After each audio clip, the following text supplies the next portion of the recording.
So it's the one thing.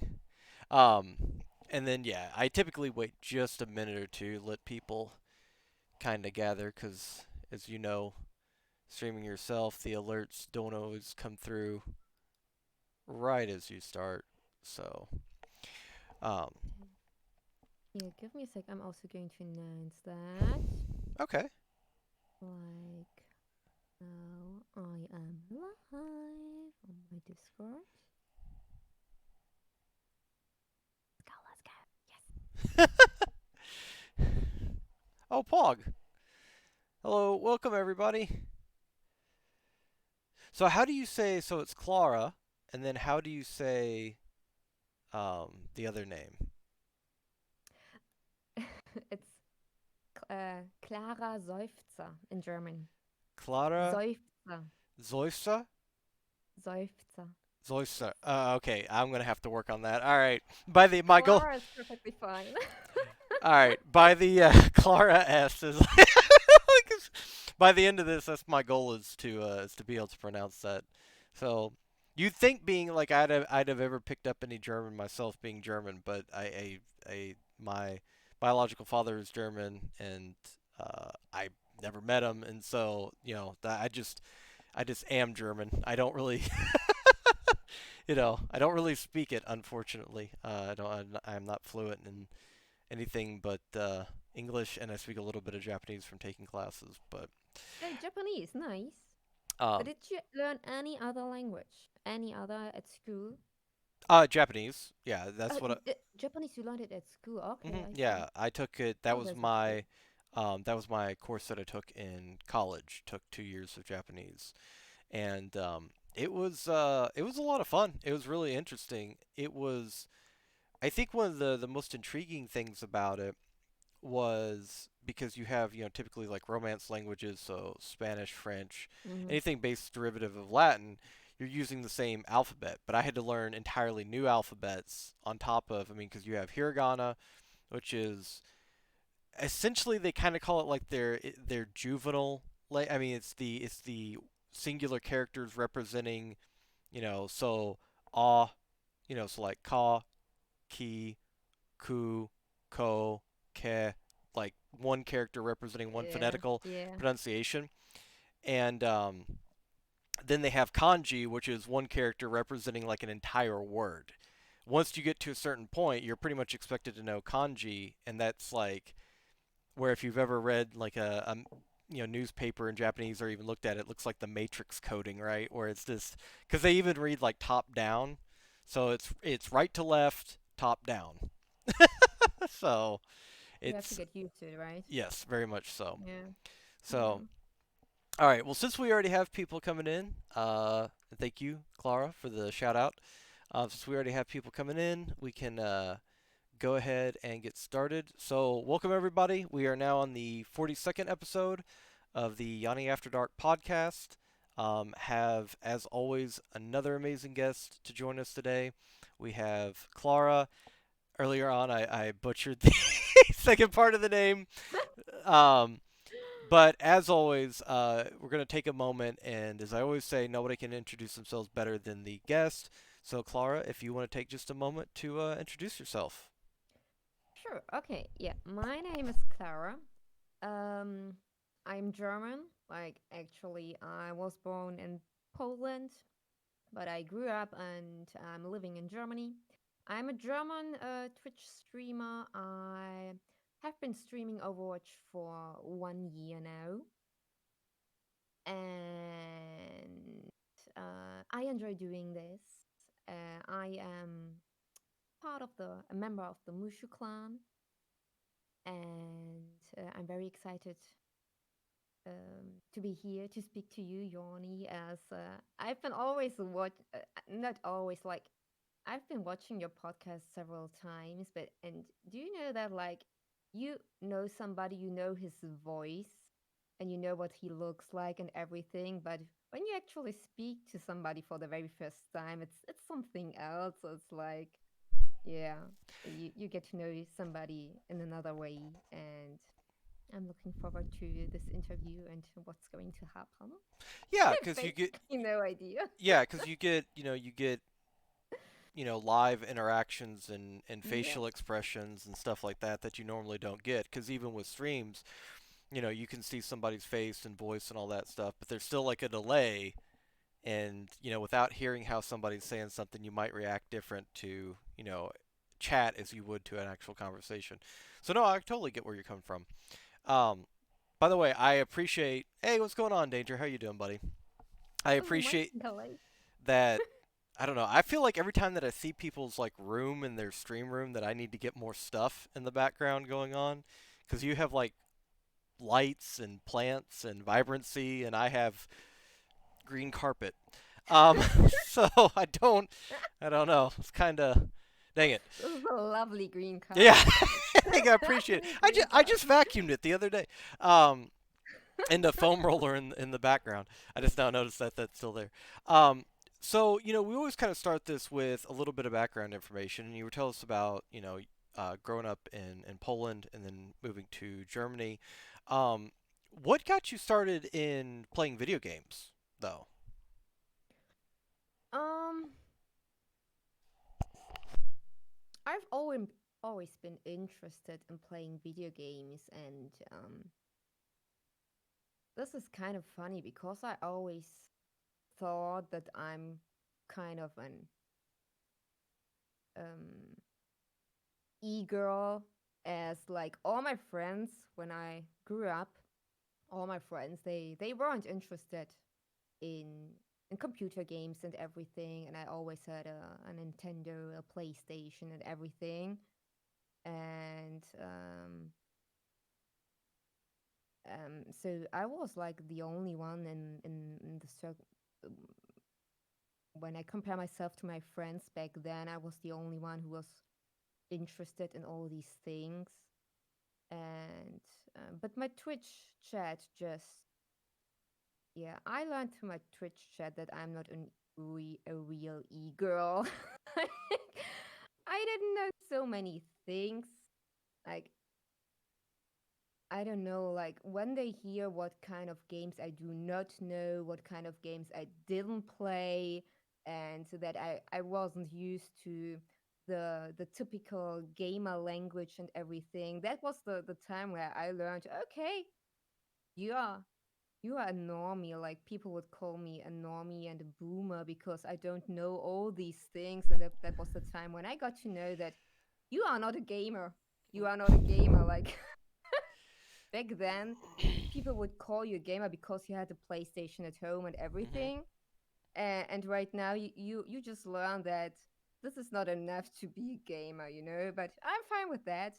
I'm fine with that. So basically, like yeah, my parents got divorced very soon, and my mom had a friend, a boyfriend, who was playing a lot. Like he brought all the stuff to us.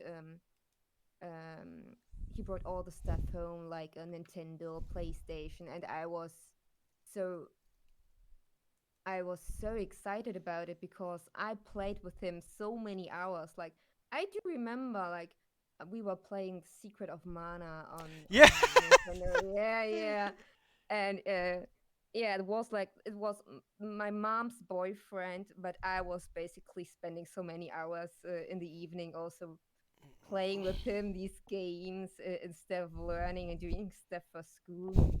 So these were my very first steps, and then later on we were playing like also, I don't know, there was a game similar to Counter Strike but called Black Hawk Down, and I was playing this with my mom's boyfriend, and also my father, my real father was also into it, and we were playing that together. That was kind of strange when I tell the story, like, yeah, but yeah, I grew up with it. Like, yeah, I've always been interested, and I always had all these stuffs like a Game Boy and Nintendo. I was playing Pokemon, Tomb Raider, and all these things. Yes, and Yeah. then yeah, before Overwatch, I was playing like Hearthstone, and then I switched to Overwatch. Okay. No, I very familiar with all those games. Yes, I'm finally happy to hear somebody mention like Secret of Mana, Sword of Mana, and then I think Trials of Mana was the one that just came out on Steam, which I picked up. Um, yeah, I grew up with that stuff as well. I was a big Square Soft fan. For those of you who don't know, Square Enix used to be a company called SquareSoft. They merged with Enix to become Square Enix. Um, but yeah, I don't think there's anything particularly strange about that story because I think there was a point in time, and I'm guessing that we're around the same age range. There was a point in time where gaming was still kind of more nuanced, more underground. It wasn't mainstream. You didn't catch it on ESPN, that's for sure. You didn't catch it. It wasn't like there were no gaming clubs at school. There were no esports teams or anything like that. It was just you had that one uncle, that one brother, one sister, one cousin who played, and whenever you went over to their Yeah. house, to visit or whatever, everybody was supposed to be socializing with the family, and you were sitting there playing Double Dragons or whatever, and people would say, well, why, you need to come and talk with the family. I'm like, I can't. I got a boss to beat. Mike Tyson's got to go down. And yeah. So I mean, I think that's a more common story than you might suspect. 'Cause, I mean, that's kind of what happened with me. I mean, it was my I always tell the same story, but it was my stepbrother that kind of introduced me to games. And I remember going to the arcades. I didn't even know that they took quarters or tokens. I didn't know that they took any money to play. So when they had that loading screen where like Mario would run across the screen, um, I just thought that was me playing, and I thought that for like a whole year. And then eventually, when my mom got remarried, I met my stepdad and stepbrother. I remember being in an arcade. It was a place called Aladdin's Castle, and my stepbrother was like, that takes quarters to play. And I was like, oh, okay. So then I started asking my parents for quarters, and they got pissed because they were like, we could have run this for a whole nother year or two before we finally realized. So no, I completely understand. Um, but with the types of games that you played, I kind of want to ask this because it's always interesting to get people's perspective. Now, multiplayer competitive games, that seems to be the major facet of what you would consider to be the norm in video game culture. What I mean by that is even when we're playing, fun games, what are we playing? Among Us, right? We're trying to figure out, who's the imposter, or we're trying to fool everybody if we are the imposter. We play Overwatch to try to rank up. Even if we're not playing competitive, we're playing quick play where there is a goal to win.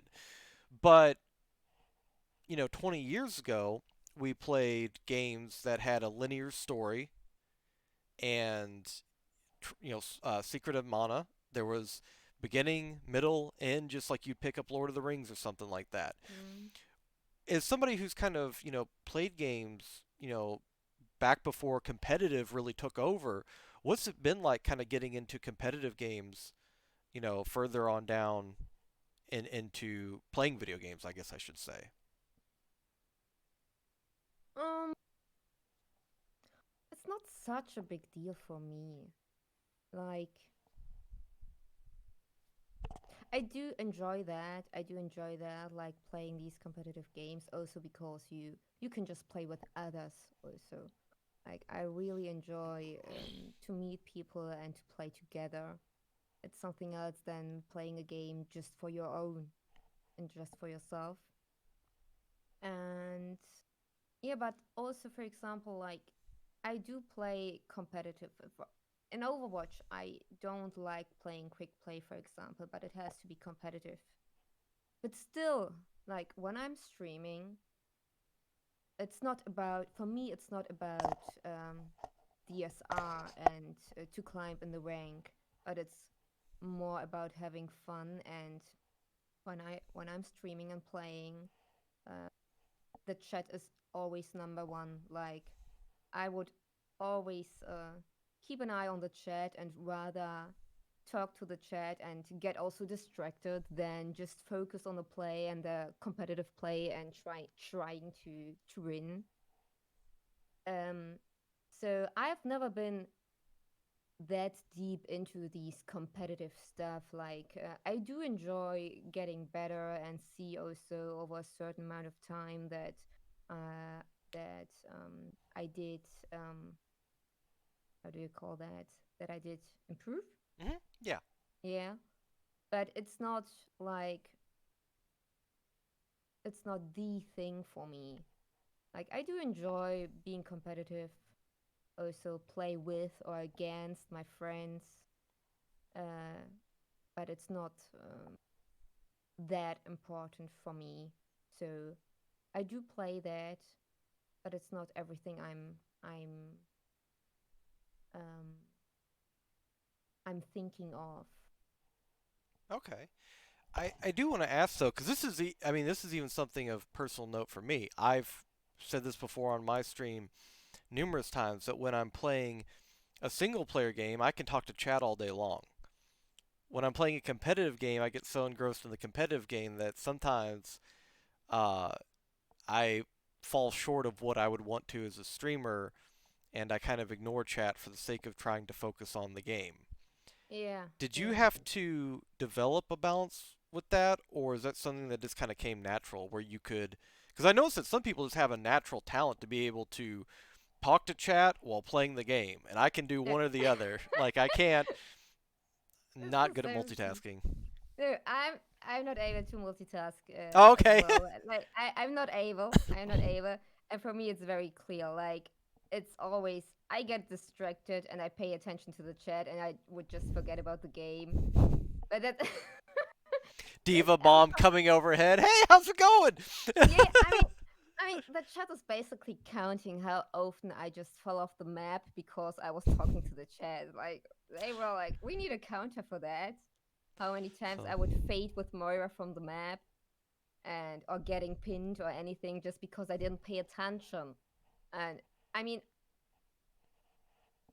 but I was always aware of that, and I'm fine with that because for me it's more important to be with the chat than to be with the game.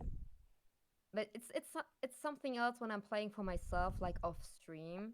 Then I Mhm. can focus on the game, and then there are also days or times where I really try to see like where could I improve and what could you do better and really try harding. But on stream, I would never do that. Like on stream, I would just focus on streaming, not on playing. Although, like people might think that I'm doing this on purpose, like playing bad, but I don't do that. I try as best as I can in game while being with my chat. So it's kind of like figuratively speaking, kind of an 80-20 rule. You're 80% trying to focus on chat, or majority focus on chat, and while you're playing the game. Kind of. Let's say 65% Okay. chat and 35% on the game. Okay. Oh, when this is kind of interesting though to talk about because there's different. I've always noted this. There's different types of streamers, and it's not just in the content that they stream, and it's not just necessarily in their personality, but it's in what they provide in terms of entertainment. There's some people that are naturally very comedic. There's some people that are very engrossing with the stories that they tell and with how they interact with the people in their chat. There's some people that are very competitive, and in their competitiveness, they're educational. When you're talking uh, to chat, is there a certain thing that you are trying to focus on as a streamer, whether it's being, more engaged with your chat, more on the entertainment side? If you are playing Moira, for instance, do you try to educate people that might be new coming in that have never played Overwatch before? Like, I mean, there are sometimes people in the chat who would just step in and would ask me, like, how do I improve with Moira or something? But I mean, let's be honest, nobody's watching me because you could probably learn something from my gameplay. Like, Nobody's watching me for that. I can't show how to play a certain character and to improve. And that's not I or basically I don't think that people watch me because of that. I rather think like um I try to to talk to the chat as um openly and honestly as I am, like with a friend, like we are, and this that can be like anything. Like I don't do educational streams. It's not about Overwatch, I guess, when I play. I think most of the people would even watch me when I would also play other games due to this fact that people aren't watching me because I'm a pro player or very good at what I'm doing in Overwatch. It's not the Right. case. But it's rather that I do interact with them in a way I would also do with a good friend.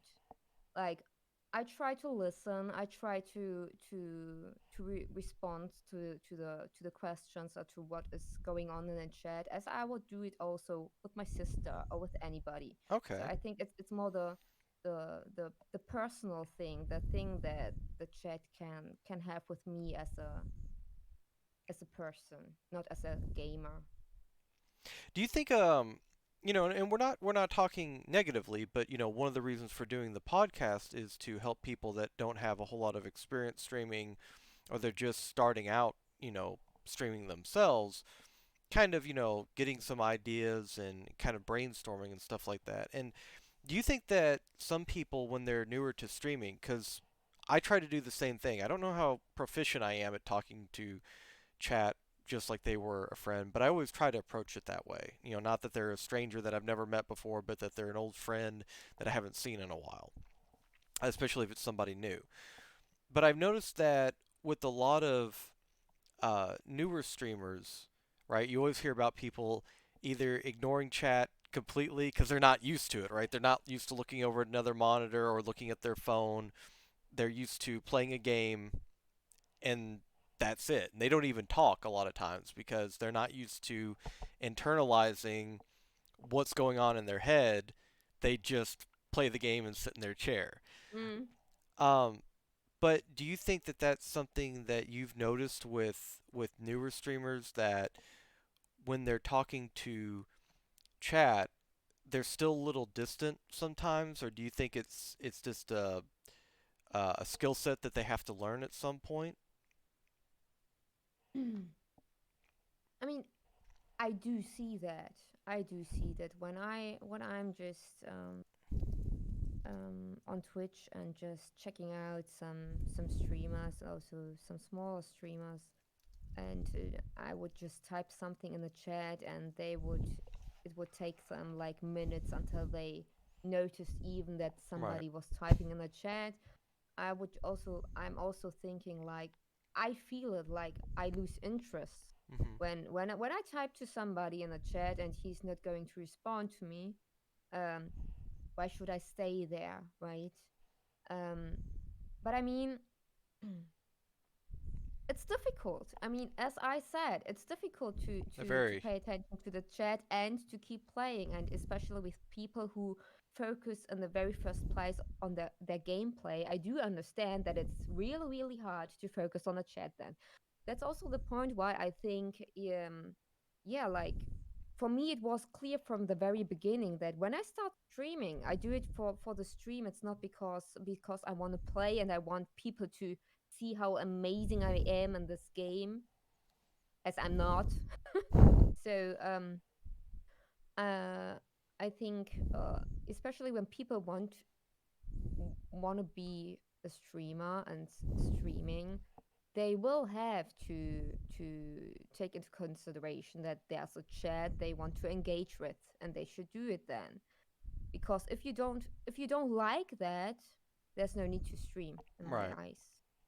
I would wholeheartedly agree. It's always, it's I I had a friend once that applied for a job in retail, and when they asked him, how he felt about working with customers, he said, "I'm not much of a people person." So, which I mean, I guess they appreciated his honesty, but it's kind of like, all right, well, he didn't get the job. Spoiler alert. But it's kind of, you're sitting there like, well, it's not probably the job for you then. But it's like, can you imagine somebody wants to be a lumberjack? Like, yeah, I want to be a lumberjack, but I don't want to use an axe. I Yeah, have an but aversion to, yeah. chopping wood.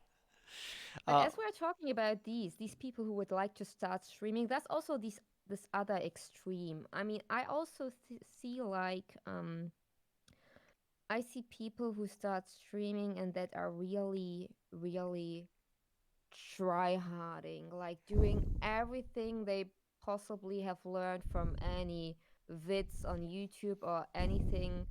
What's about streaming? What you should do to stream and everything. That it's kind of unnatural then. right. When I think back when I started streaming, I think I had one big advantage. That was that um, I did expect nothing. Like Mm. I didn't even know Twitch. I got to know Twitch. I didn't know this platform for a long time. I got to know Twitch and was checking it out. And I was like, wow, this is so cool. I want to start streaming. And 3 weeks later, I just started streaming without even knowing anything about Twitch. I didn't know that it back then. But like I got to know Twitch. I thought this is really cool. I was saying I want to also stream. I was buying all the equipment that was needed, and my advantage was that I didn't expect anything. Like I didn't want to earn any money with it. I was financially independent, and I also had the resources to buy everything I needed to start streaming. And it was just like a small project, like yeah, I'm just going to check it out because I think it looks fun, it looks cool. And when you start streaming without any pressure, I guess you can develop in another way and be more yourself, be more natural than somebody who probably starts streaming with a certain intention of getting big or earning a lot of money, and expecting a lot from this channel. And so, yeah, you have both extremes, like that we discussed now. I also see that these really try harders that are in a certain way then also not natural. You don't want to be with somebody like that in a chat, I guess. Well, yeah, and I completely agree. I think a lot of people go through this, as you said, unnatural, you could say artificial checklist in their head of what makes a good streamer or what they like in a streamer, and they try to, what's the saying? Imitation is the most sincerest form of flattery, right? But at the same time, one of the things that I think people forget is, so you have, well, right now, I mean, since we're talking about Overwatch, two people that do a lot now that are top tank players in solo queue. They're not pros, but they, at one point, I know that Emong was playing at a very high level. He was playing in a tier 2 scene.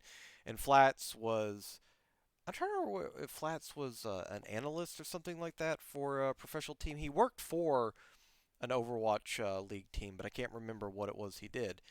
But they're always in top 500. They do it together a lot of times. So you have two top tier tanks. What do they provide that brings people to Emong's chat, and what people bring to Flat's chat? Or why do people go to Flat's chat? It's their personality. They have two different personalities. Mm-hmm. Doesn't mean that they don't get along. They get along very well. But what you bring to a stream is unique in your past experiences outside of streaming. It is in your personal taste, your opinions, the intellect you bring, how you talk with people, how you engage with people.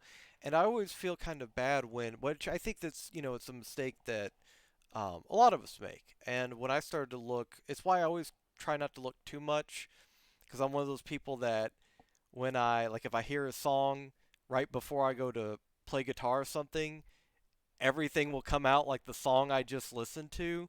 So I try not to do that.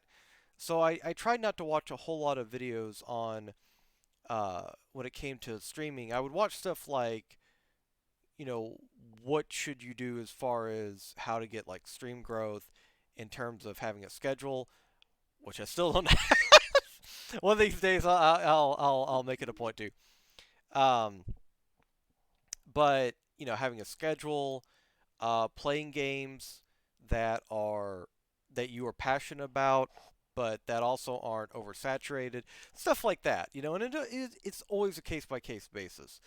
But I Yeah, do like the fact that you're essentially talking about people bringing their own personality and unique traits to the table because you know there's so much uniqueness in what a person can bring. I think it's um, very underwhelming, you know, to not be too negative, but very underwhelming if they just try to be somebody that I already watch. you don't want to be a copy of Yeah, somebody or exactly. something. That's it. You shouldn't even try to be a copy of something or somebody. Yeah, that's it.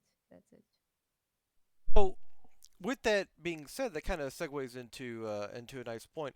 When you go to watch a stream or you meet a new streamer, is there anything in particular that you are looking for, or something that really draws your attention when you come to a new stream? It's very unique.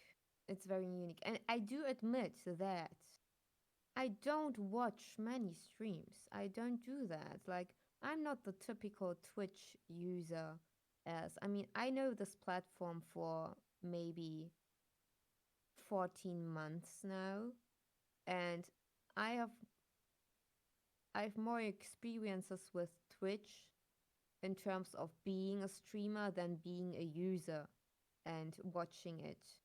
But there are certain streams, of course, that I do enjoy. But everything I can say about that is that it's always about the person, as you already told me and us. It's about a person.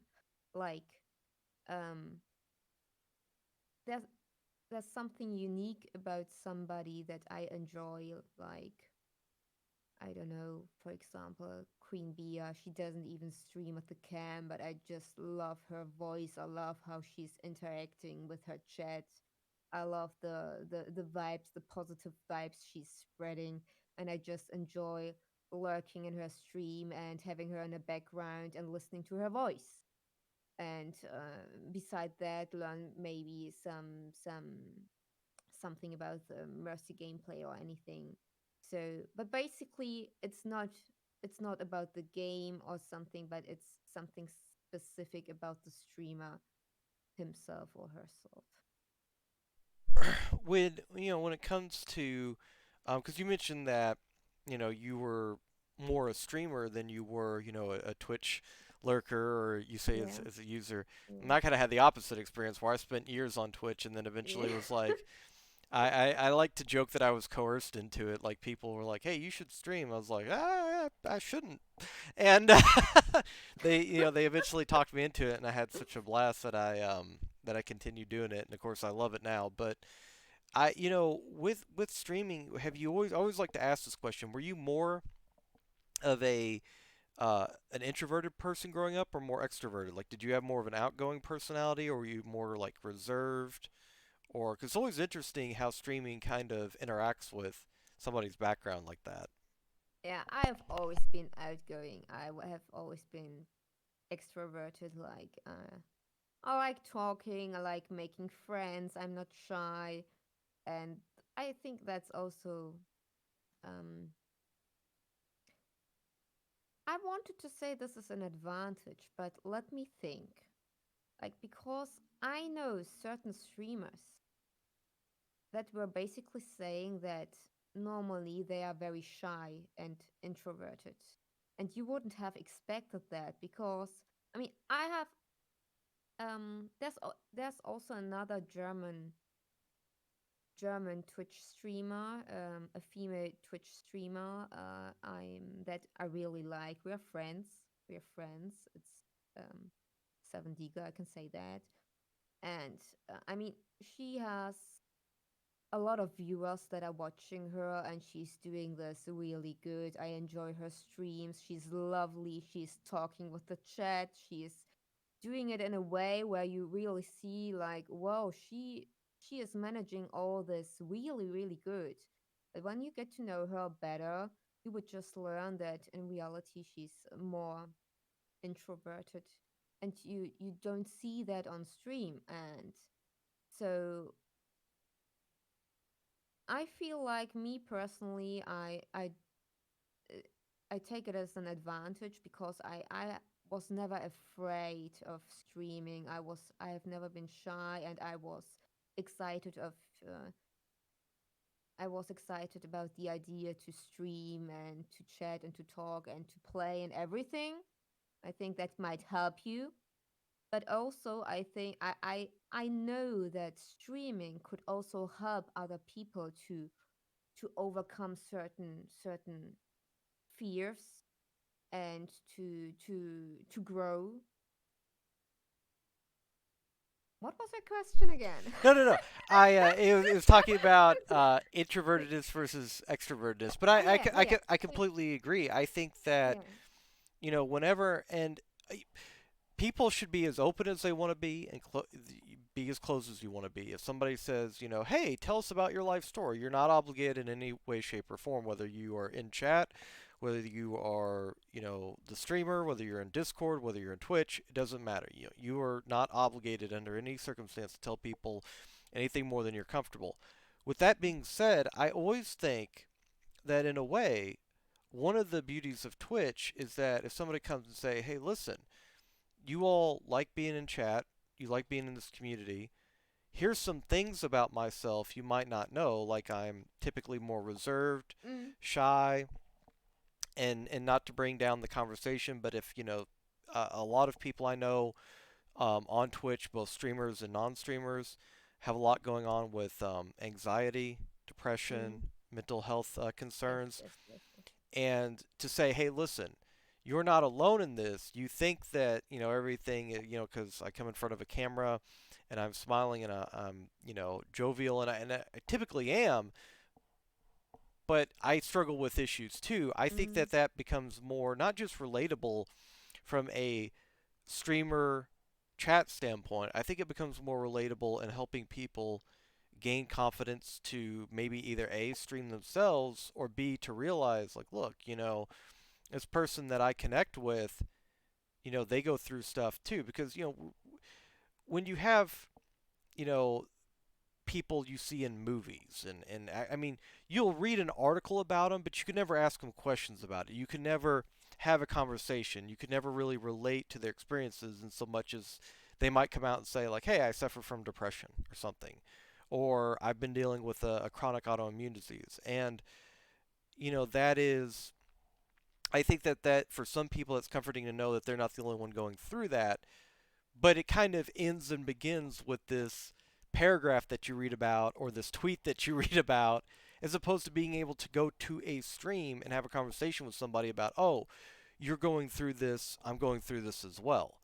So in a way, I always kind of appreciate when streamers are, I'll say, they weren't naturally inclined to stream. Like it was something that they had to work on. It was something that they had to go through, trials and tribulations, so to speak. Um, but yeah, I know I definitely think that both sides have their advantage. I would say that in the beginning, if you're going to stream early on, being more outgoing might help you get there. Um, I will say when I say get there, I just mean get your foot on the ground earlier. But I think eventually somebody who's extroverted, somebody who's more reserved and shy, they can be if your goal is viewership, if your goal is a great community, if your goal is to be partnered, if you're, whatever your goal is, I think the goals can be met either way. I don't think that there's a hindrance for one side for being, if you're shy, it's more difficult down the road. If you're outgoing, it's always going to be easier. It's like the myth that people build up where they think that certain people just naturally have an advantage for streaming because like some people get jealous because they say, okay, well this person is a famous rapper, and they just started streaming, and immediately, of course, they built in like 10,000 viewers, and people get jealous, saying, well, hey, you weren't a streamer beforehand, and you're coming and taking views away. Well, no, they built up an entire career over here, and then they started to stream, but they were grinding over here for something else for 20 plus years. So it's not as simple as they just came Mm. and got lucky. It's not in any way, shape, or form like that. Um, with that though, I do want to ask, what was your experience like? Hitting that go live button for the first time. What button? The the Oh, go live at go on. OBS, like the first time that you did stream, that you went live. What was Yeah. that experience like?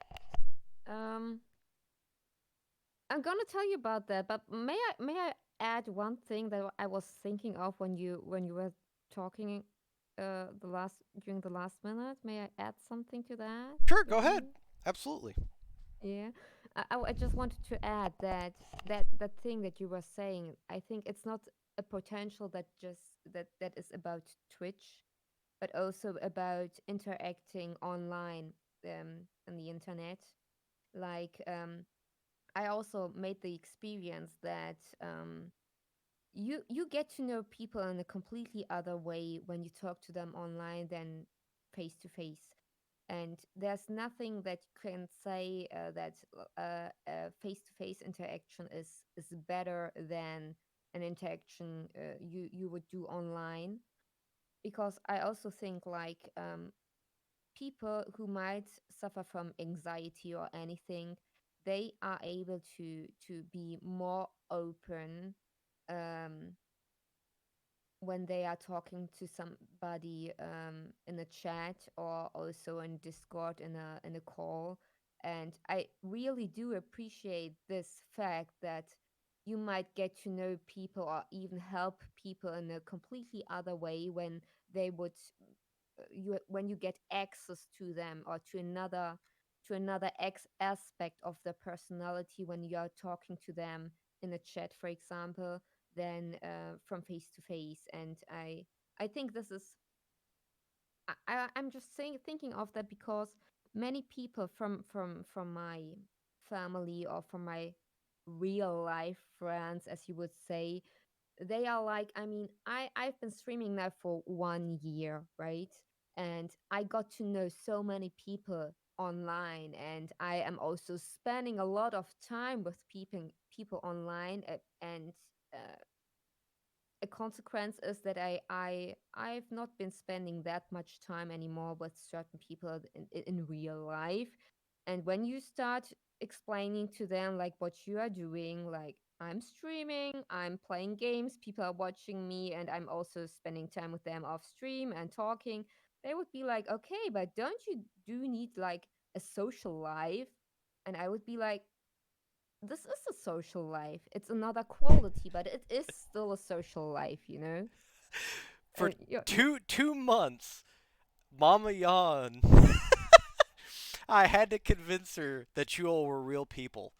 Like she was like so how do you know they're real? I was like, I talked to them. She was like, but are they real? I was like, I don't have like an entire like what this is what I get for playing with puppets as a child. She thinks all my friends are imaginary still. Yeah, 30 years old and yeah, friggin', yeah, yeah. the dude wearing a onesie has real friends. Mom. Um but So these are real feelings. These are yes. real thoughts you share with people online. You establish real friendships. You talk with them about real problems. Like it's social life, but in another way. But this other way that some people don't get because they don't know it yet because they are more interacting face to face than anything. It's another quality, but it's not better or worse. It's just something else. But I do appreciate this aspect of communicating online. Yeah. One of the things is that, as our world kind of constantly changes, and obviously this year, one of the major events that happened worldwide was, COVID-19. And it kind of became not just an alternative to communication for a very long time, and even still, this is the standard means of communication in a lot of ways. I mean, people have online classes now.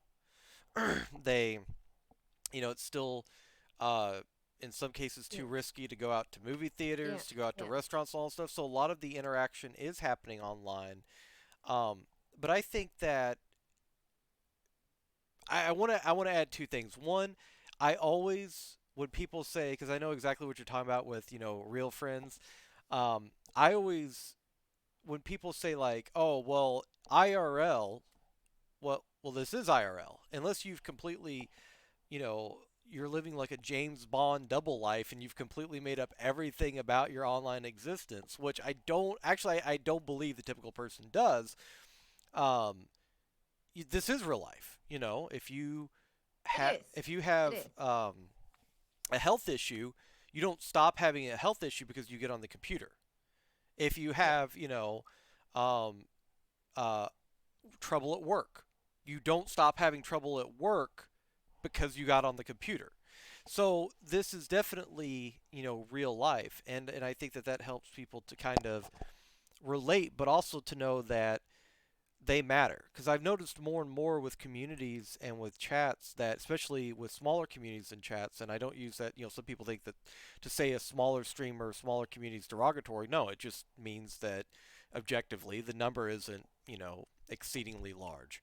But I do think with more smaller communities and communities that are tight knit, very close, I think that it's very hard for people to kind of come out of their shell if it weren't for online discussion, if it weren't for something where they could Mm. stop and think about what they're typing before they send it. So, no, I never, I was fortunate in that I didn't have any preconceived notions, I guess, coming to, Twitch and social media. I've never been the biggest fan of social media simply because if you hang out on Twitter for more than 30 seconds, you like your eyes like start to hurt, from all the stuff that you're reading. Like, I lose more hair. Um, and social media can definitely show bad sides of humanity, Mm. but I think that it's a tool. Ultimately, it's a tool, and it's not, you know, a tool is neither good nor bad. It is what it is in the hands of somebody that uses it. Yes. So Yes. I think that us using social media, why I was drawn to you, why I was drawn to Mushu clan in general, and the people in there, um, is because you all are good people that care about your communities and your chat and the people that you hang out with. And I think that the world needs more of that because there's a lot of people that come to YouTube, they come to Twitch because they think it's, oh, I can play video games and make money. I can, and like you, I, came in with no expectations. And what ended up happening was I have met the most amazing people I think I've ever met, aside from, Mama Yan. I don't know why I did this. She's actually not like standing outside the door or something, like listening in case I don't mention her. She just kind of barges through. Um, but I've met the most amazing people, and I wish I would have done this sooner. Had I not to live with any regrets, but this is where I've met the nicest, most caring people. So when people talk about stuff like, oh, well, they're not real, or you can't have a real friendship or a real relationship with them because it's online, I think back to the people I knew for 25 years that, never called, never text. You were the one always calling, or the one, we all know people like that. And after a while, I'm like, well, those weren't really friendships either. So, I mean, also, you are limited when it's about the people who surround you physically, right? Like, you know your family, you know your friends from school. This is limited. But online, there's such a huge pool, and there are so many people who you might get to know and what do I want to say? Just let me think. Like the possibilities are endless online, and that's also why it's so much easier to find also all these amazing people that you are talking about, you know? Like physically you are very limited. It's a small number of people you basically get to know, but online there's such a huge range.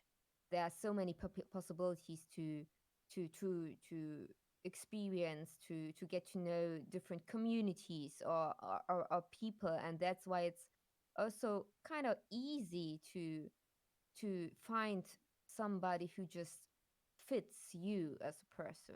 Yes. Yeah, and it's also one of those things where, um, kind of going off of that, I think one of the things that's really, um, hurt so many people worldwide. Ah, yes, the pain of cleaning glasses. I know that all too well. I've got like a random hair just kind of like drifting off to the left on this one. So, but I also have T-Rex vision, so if I remove these, I'm not ever gonna find them again. So um, and one of these days they're gonna get knocked off, and chat's just gonna see me crawling around in the background trying to find them, like I lost a. Uh, is that one of the things that's also intriguing is that I think for a very long time, one of the things that has been kind of detrimental to the growth of society worldwide is we don't get to talk to people outside of our own social circle, outside of our 15-minute drive, around our Yeah, house, yeah, around work. yeah. Um, no, it's okay. It's okay. It's okay. No, wait, hang on. Look, look, look. No, look. See, I got the same thing. I got it on standby. You know. um. So, I just feel at any point I'm just gonna like use this. But it's one of those things where I have. It's like you said. You get to meet people. I mean, we are. For instance, since we're talking right now. I mean, we are on a what 6, 7, 8 hour time difference in completely different countries. Yes, yes. Um, and so we would not have gotten the opportunity to talk Yeah. had it not been for online. I mean, I guess you could say, randomly, one of us could have been visiting the other one's country or something like that. But the reality is that, that's meeting somebody like that who's super awesome is the lottery, is chances of the lottery. As opposed to online, I met you through, different people in the Mushu clan who I knew through different people that I'd met before, and Mushu somebody I knew before. Um, so it's you kind of get to develop these different social circles and stuff like that. I think it's really really cool. And of the mods that I have, mods are always the proxies, the if the chat is the lifeblood, then mods are the heart of the stream. It's I always say it's my family. Yeah. Mods, my Twitch family. Yes, yes. Um, Hello, mods. I love you. I love you, mods.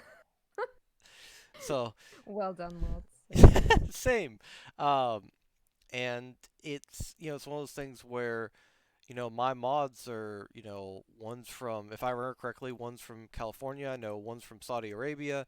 Another one, Yeah, it's yeah, I mean another one's from Germany. Another so all around. And again, I wouldn't have gotten to meet these amazing people had it not been for streaming. Um, I do kind of want to take a little bit of a different direction though.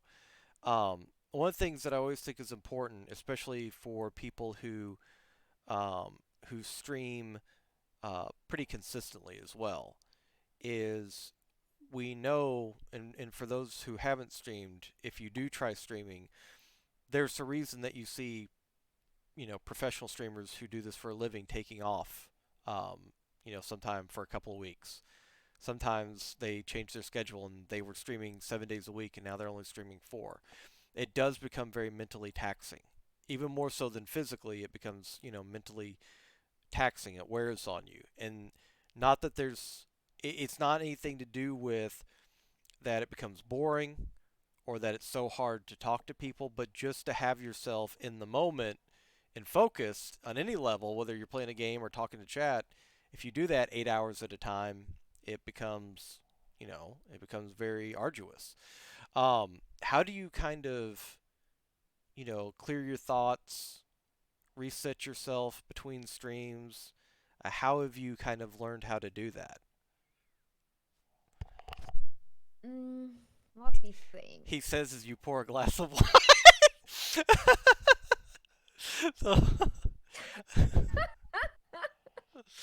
oh, I, yeah, I, I, um, so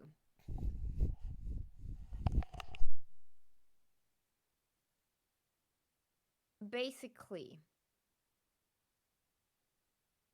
I do I do enjoy and I do love streaming. I do love all the people I interact with on Twitch and the games I play. But I don't get affected. Like, I don't get affected by. I'm somebody who doesn't get affected by a game that much, for example. Like, what I want to say, when I'm streaming and I'm playing my game, I don't get tilted when I'm playing really really bad or lose all the time, like the whole evening I would lose. Um, if that happens, I still know that gaming is not everything I am. I do know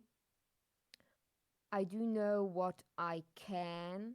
I do know my strength and everything. And I always say to myself, I keep telling myself that I, the worth that I'm searching for words. Just give me a sec. Like, the person who I am, I don't define myself by being a gamer or a streamer. That's maybe what I wanted to say. Like, I do identify myself with a streamer, but that's not everything I am.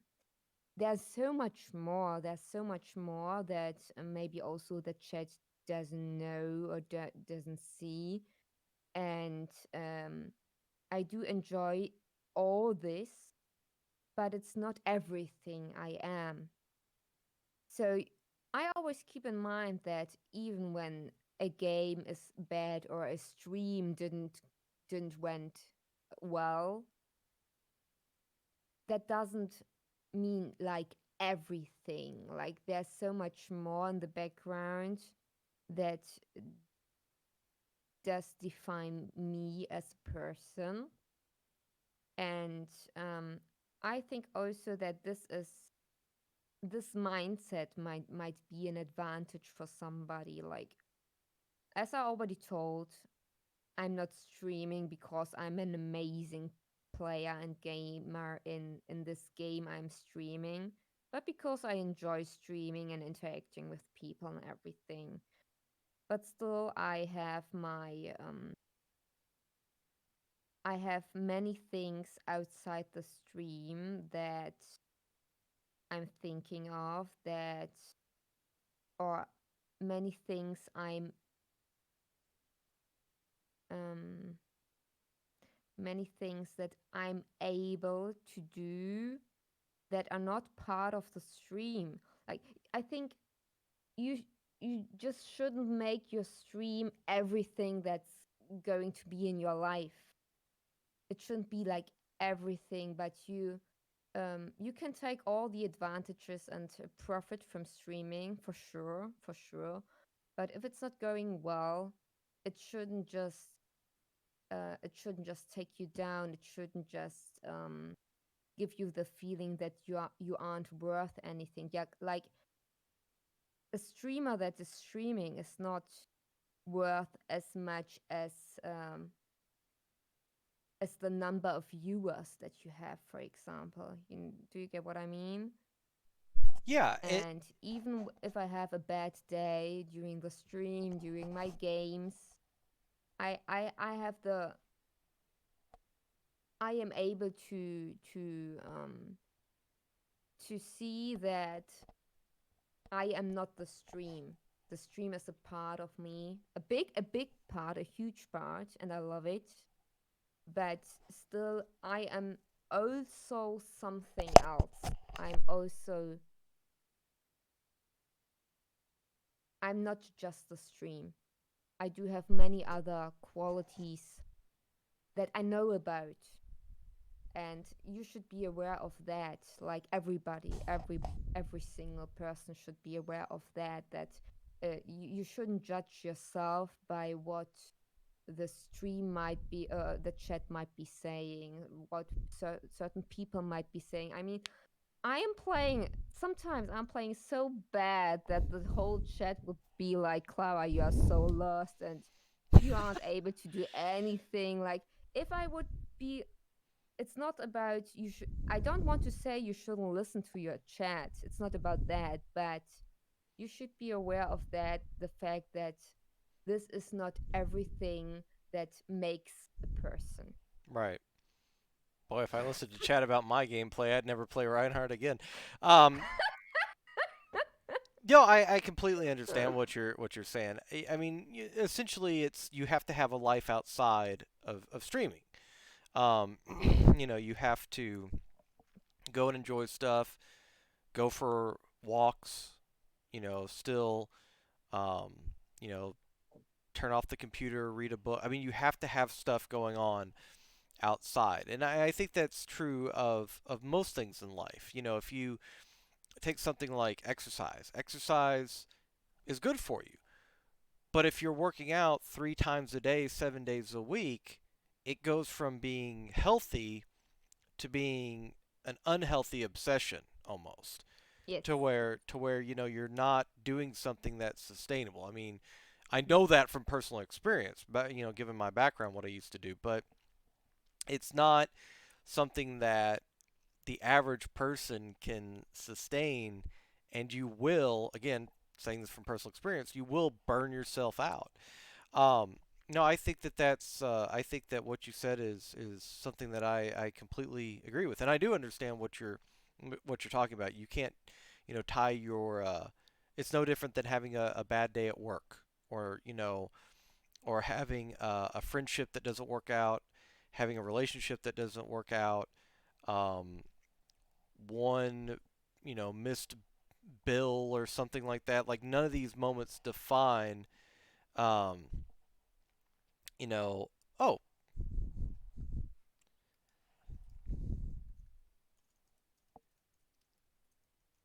none of these moments define you as a person. Or we're not defined by our worst moments. I don't believe. Um, so I think that's spot on. I think that's completely perfect. So, and I do want to say something because you've said it kind of consistently. I do think that you are a good support. You're definitely a better support than me. I couldn't do you know half the stuff that you do on Oh, support. thank you. And just the other day, I was playing friggin' Winston, and somebody was like, "Hey, get the Lucio." I turned 180 and jumped off the map. So I don't. I don't. Yeah. Don't put that put that on yourself. I mean, I super laser focus for the most part when I'm in game. So I mean, I have no excuse. I wasn't like reading chat or got like a bunch of gifted subs or something that distracted me. Like I literally just turned 180 and jumped off the map, like looking at the screen. Um. So yeah, it's no. Yeah, I think that you do very very well. Um. All right, well, Clara, if it's okay with you, just in time for the raid, thank you so much, streamers. I appreciate that raid, buddy. Thank you, thank you. Um, and do you mind if we do a Q&A section? No, sure, Okay. it's fine. Of course, of course. All right. So welcome everybody who's been hanging out. Everybody that's just showing up. If you have any questions for Clara, feel free to ask them. Again, we always ask that they are relevant to the topic at hand of streaming games. Of course, nothing TOS. Memes are welcome, but we always try to keep it somewhat serious. Um, so I have one, if you don't mind, um, that I will. I always start while people are kind of gathering their thoughts. Um, so, favorite hero in Overwatch? What? uh, What? What's the what question? I said, favorite hero in Oh, Overwatch. favorite hero on Overwatch. Like Aside I've from that, you been, have Diva on your jacket. I, on your I mean, I have Diva on my jacket, but I don't play her. I don't oh, play her. I just have her on my jacket because I think she's cute and I really like her as a character and everything. And this hoodie is is pink. Um, my favorite hero, like basically, I was one tricking Moira for such a long time, like almost 9 or 10 months. I was playing nothing else than Moira, but basically, I just started also playing other heroes, and I really, really love Ash when I play DPS. So Moira will always have a place in my heart. I love I love playing Moira because this is the character, this is the hero I was growing with. When I started playing Overwatch, I was bronze, and Moira was the hero. I was climbing from bronze to silver to gold to plat and everything. And now I have been plat like for almost a year, and now I also try out some other heroes. And now I also enjoy like playing Anna. I really love Anna as a support. So I really love Anna and also Ash as a DPS, and Moira will always be my base. Like she's the pillar in my soul in Overwatch. so That's it. no, no, no. I no, and I mean, I love as far as supports go. Ana's probably my favorite support. Yes. Um, yeah. So sleep, dark granny. Um, wait. Ask Yon the. All right, they want you to ask me, I guess, what my favorite hero is. What is your favorite hero, Yanni? Tell me. I What's kind your of want to favorite troll hero? chat and be like, it's a risk or something, but then I'll lose like like I'll literally like see the view count just. Um, no, honestly, favorite hero. No, Torb's my favorite DPS. My favorite overall hero is Winston. I win Winston, Winston yeah. because um, Winston is something that is so unique for a hero in an FPS game, but he worked. It's not like some of the um, not to go on a rant about Overwatch and balancing, but it's not some of the heroes that they have that come out that are super oppressive, like when Brigitte first came out, uh, or heroes that they have that, like Echo, who does what every other hero does for her ultimate, which is still bizarre to me to this day. But Winston was a character that came out, he fit in the meta, he was part of what made the meta exciting, and he requires a lot of finesse, but it's not so much about finesse in terms of mechanical aiming and stuff, although there are mechanics for Winston. It's finesse in decision making, and it was a hero because I don't have skills aiming, and I probably never will, to be honest. It's just something that doesn't click, for me. But to come to Overwatch, and what drew me to Overwatch was I could do what I did in World of Warcraft, what I did in League of Legends. I can be a tank player, and that was what always kind of drew me to it. So, yeah, but Winston is my favorite. All So, right. all right. So, anybody else? Let's see. Etane says Ash as a character is super cool. Yeah, I agree. I like Ash as a character.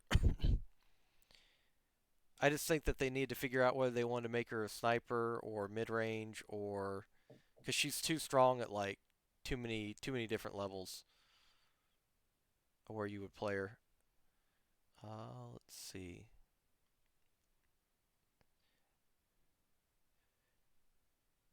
Oh, Do we have the same chair? Sorry, I. You also have a we secret do. lab, right? Yeah, we do. Like you have the Titan, I have the Omega. Yeah, no, I have Yeah. I have the one for if you're chunky. Yeah. So this is yeah, this came with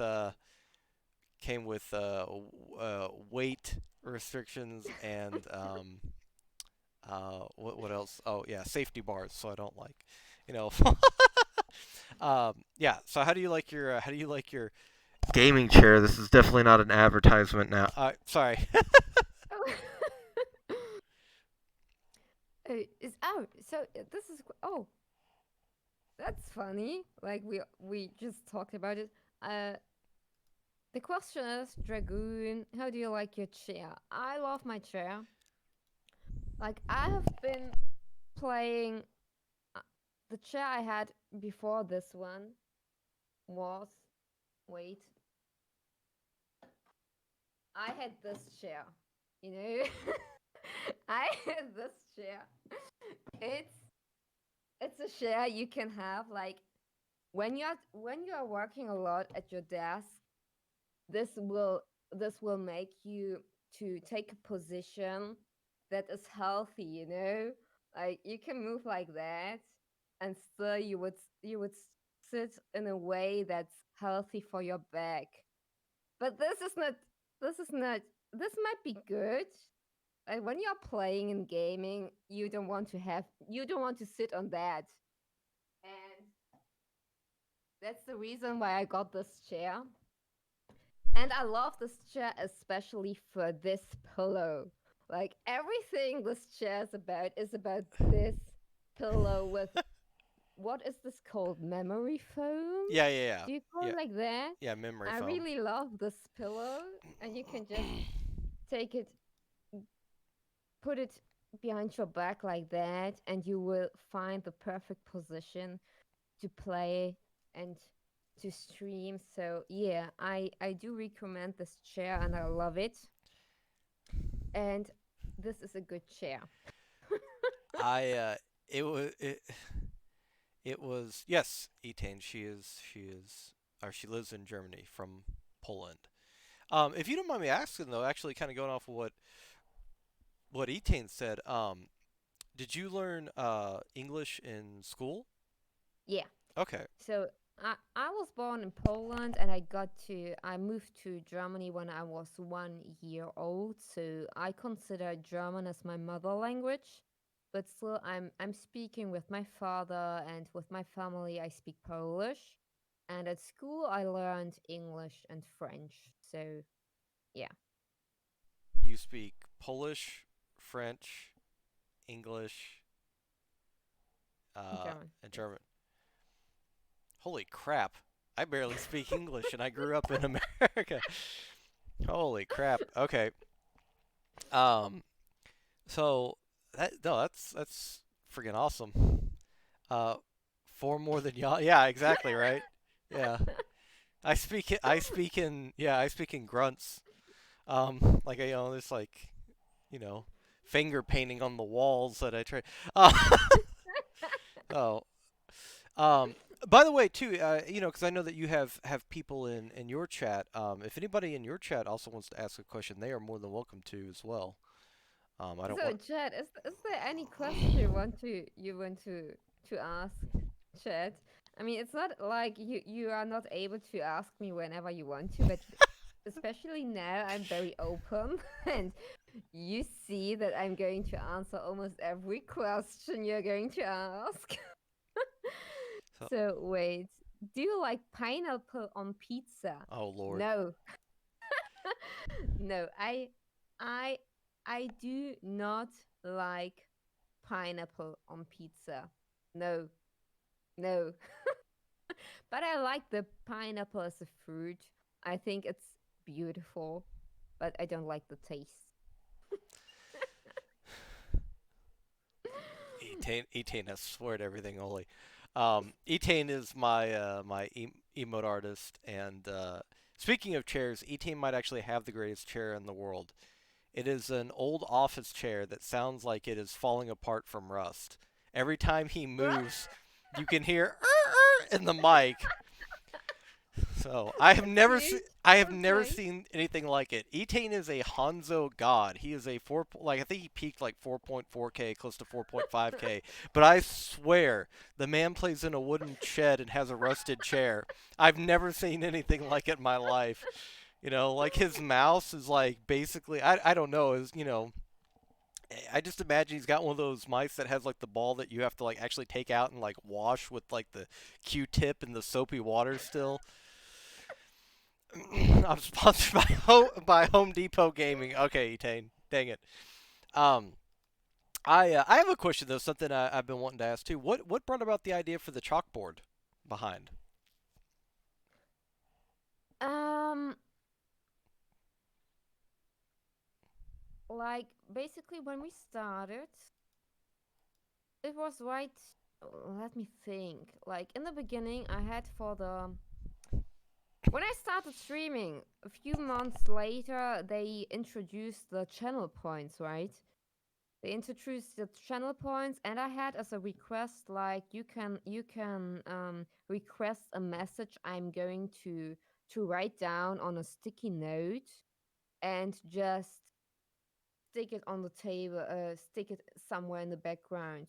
That was the beginning of the blackboard, but you couldn't read what was on the sticky note because it's too small, you know. So, and then later on, it somehow evolved, and we just made that you could request a drawing, like something I would have to draw. Right now, you see in the background, wait, because I'm just going to get up and wait. I can't. Yeah. Oh, okay. Um, So, like, the last thing I have to draw is me lying on the floor with a dragon above me, and with a rip sign above my head. And this should picture me trying 8 times to beat the dragon in Genshin Impact. Yeah. okay. Like, somebody in the chat requested that I should draw myself as I just failed for the eighth time against the dragon when I tried to kill the boss. And so yeah, you just can request that I have to draw something and I would draw it on the blackboard, and then I would also take a picture of it and post it on Discord in a special channel for it. That's the reason why the blackboard is in the background. No, it's Yeah. awesome. I really like that. Like I said, I don't have anything like that. I do like the poetry stuff, but You have a um, green carpet. yeah, I have Yeah, green I have carpet. green carpet and a dragon onesie. I am set. There will be nothing That's else it. going into this No, channel. no, it's everything you need. All right, so Dragon, who's been my mod forever, wants to know if he can transfer my channel points to your channel. I've been betrayed. This is how it starts. This is how mutiny starts. Um, Yeah, just message me wait, don't. in DM Dragoon. We are going to talk about that. All right. Well, you saw it here, folks. Real time. I lost a mod. Uh, all right. So I feel like I'm getting debated with this question, but Pax says, ask her how many mods she has. Oh no. Oh no. Is there a sto- I will have to explain that. Like Okay. once they the chat was like, yeah, can you just make a list of the mods you have? Like, can you name every mod you have? And at this time, I had 5 of them, but I was able just to count four. I forgot about one, You forgot and it's Pax, like, didn't you? no, no, it Oh. wasn't even PAX. It wasn't even PAX. But yeah, it's kind of a running gag right now. Like I'm not able to to name all of my mods I have on my channel, and yeah, that's something that will haunt me until I die, I guess. Oh Lord. Oh yeah, they're not gonna let you forget it. Yeah, trust me. Mods aren't there just to moderate your chat, future streamers. They are there to let you know every time that you screw up in a game. They are there to clip it, put it in the Discord. That's it. That's it. No, I couldn't forget you, Dragon. I the funny thing is like I remember who all my mods are, but sometimes like when people show up that I haven't seen for a while, I do forget that I gave them VIP. Where I'm like, I remember you. I only clip bad plays. I know, Etane. I know you do. Um, but Yeah, my chat is making fun of me because I'm like, I would be like, oh, hello, XYZ, like, you are my favorite VIP, you know about that. Oh, hello, you are my favorite viewer, or hello, Pax, you are my favorite mod, you know about that, right? Like, I'm just calling everybody my favorite, whatever, and yeah, I kind of messed up with that because now nobody's going to believe me anymore when I'm saying that he's my favorite, whatever. oh, good lord. All right. Were there any more questions? I have one more if there was any questions. Wait, who did I forget? I just named the mods. Wait, what the hell? Who did I forget? Oh God, who did I forget? I did forget one. Never mind. Delete the mod. Delete the mod. Okay, I was gonna say I didn't think I did. Okay. Um. All right. So last thing I want to ask, Clara, is do you have any like major future plans for the stream coming up? Like anything that you're gonna do, any type of events, um, any games you have planned for Halloween, or Um, like there aren't any special games I plan for Halloween, but of course I have like several ideas in my mind concerning my stream. Like we have been already talking about a cooking stream for so long. I'm definitely down to do a cooking stream, but I'm somebody who, yeah, I like I want to keep the standard of my stream. I like streaming the way I do it right now, and so I will have to prepare to do a cooking stream. That's something I have in my mind.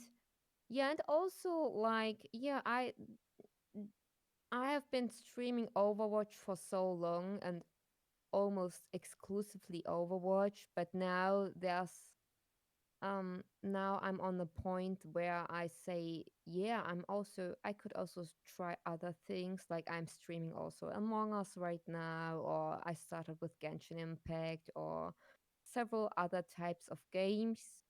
Um, but basically, yeah, it's just I'm not really planning thing. I'm just seeing what people would like to see, and the stream is evolving organically. Like I would just see what I would like to do, what the chat would like to see, and we are going to plan things together. Like I'm also doing parks. With a streamer friend, with a close streamer friend. Like we are, yeah. Like the next thing we just started. You do know parks, right?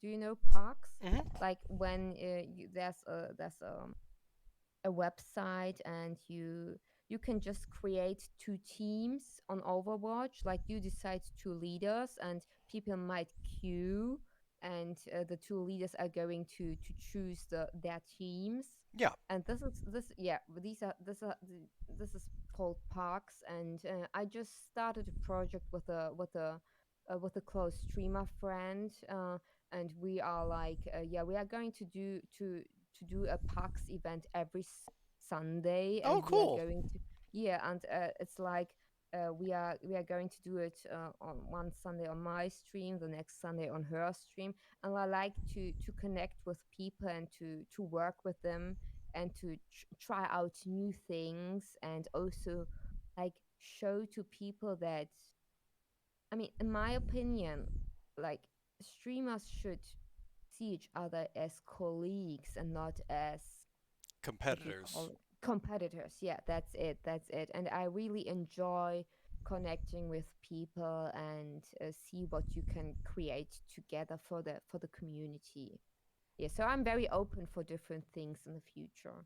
Awesome. Well, Mm. I think that that is, an amazing final note to end on because I do agree with that wholeheartedly as well. I think that everybody has something unique to offer to Twitch, Yes. and we shouldn't be because I know that I heard some people when um, Mixer shut down that a lot of people from Twitch were complaining about. Oh, these people from Mixer are coming over, and again, it's more competition. Well, it's not more competition. It's a chance to meet Mm. awesome people and friends, and half their viewership is coming over from Mixer where you didn't meet them in the first place. Like this whole notion of, I mean, competition is healthy, but obsession isn't. And I think that too many people are focused on what they can do for themselves and not what they can do for other people. And Right, right.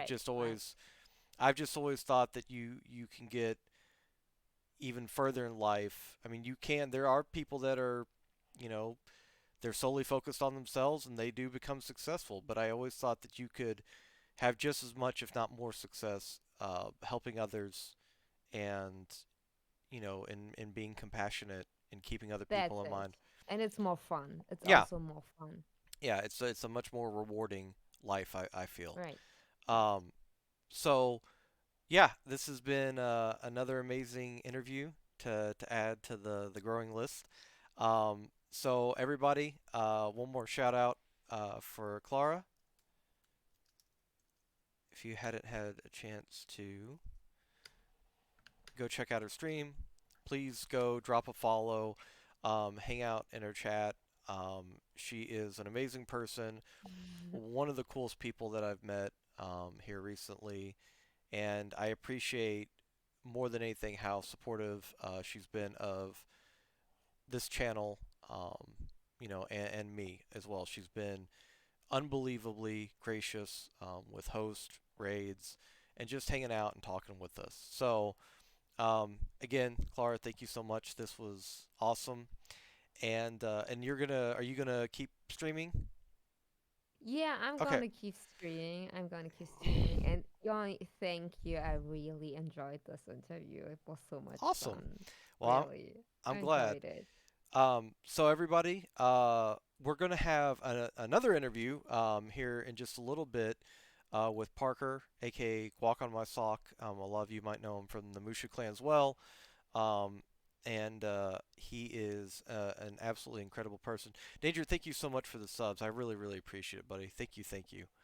Um, and Danger is also somebody that you should check out as well. One of her mods and a really Yes, awesome yes, person. yes. Also streaming. Um, and so, with that being said, we're gonna send everybody over to Clara. And yeah, so thank you so much. I really, really appreciate this. So, Thank you, Yanni. Thank you. and as I always said too, if anything comes up in the future that you want to come on and talk about, you are more than welcome. Just yeah, message me and we'll set up another interview sometime. So, um, let me do the raid real quick. Oh, ah. All right, everybody. I'm gonna send you all over to Clara. Thank you all so much. Again, in about 20 minutes or so, we'll be going live again with Parker. Please check out the Twitter, the Discord. Thank you so much, Dragon, for doing that. And she has seen the message before, but be sure to spam the emotes when you go over to Clara's. Uh, Etain, I already know you're in her chat. Um, don't says don't send me away again. I already know he's in the chat. Um, but anyways, uh, yeah, thank you so much. I can't say it enough. Thank you. And thank you Yeah, for I have to everything thank you've done outside the podcast too. I sincerely do appreciate it. you. Are amazing, Yanni. So You're I appreciate it. amazing. So, all right, everybody, I will catch you all here in a little bit, And yeah, have fun at Clara's. I kind of a rhetorical statement because I know you will. All right, bye everybody.